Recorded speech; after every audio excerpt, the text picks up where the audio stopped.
నాకు heart surgeries డబ్బులు కూడా ఉంటాయి నా దగ్గర, ఆ ఫండ్స్ వస్తుంటాయి, అవి కూడా ఉంటాయి. మేమైతే 30 lakhs ఇచ్చాం. దాని గురించి ఒక ప్రామిసరీ నోటో బాండ్ పేపర్ రాసుకుందాం అని కూడా అడిగాం.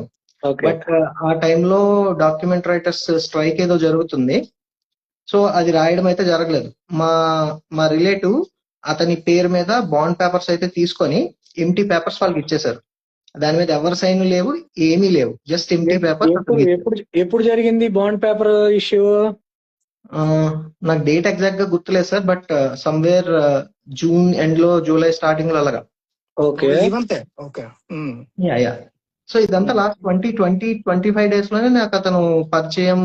ఇదంతా జరిగింది లాస్ట్ 25-30 డేస్ లోనే, అంతే. 25 డేస్, ఓన్లీ 25 డేస్ అంతే. 25-30 డేస్ మ్యాక్స్. యా. ఓకే.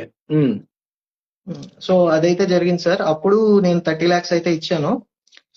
ఆ 30 lakhs ఒకటి 14 lakhs క్యాష్ ఇచ్చాము. ఒక 16 lakhs అతను చెప్పిన అకౌంట్ కి ఆర్టీజీఎస్ అయితే చేసాం. ఇంకొక క్వశ్చన్ నాకు.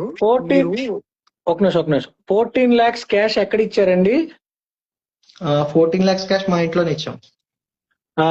అది ఏదో వీడియో మీరు మాకు పంపించారు కదా, అదే సార్. అది ఎవరు రికార్డ్ చేశారు? మీ రిలేటివ్స్ ఏనా? మా ఫాదర్. ఓకే. మా ఫాదర్ రికార్డ్ చేస్తున్నారు, నాకు కూడా తెలియదు. అది కూడా నాకు మొన్ననే తెలిసింది. అది ఎందువల్ల రికార్డ్ చేసుకున్నారు? నార్మల్ గా మాకు వ్యూవర్స్ కోసం చెప్పండి, మా కోసం కాదు. అతను పెద్దతను, అతని ఆలోచనలు అతనికి ఉన్నాయి, అంతే. అతను రికార్డ్ చేసుకున్నారు.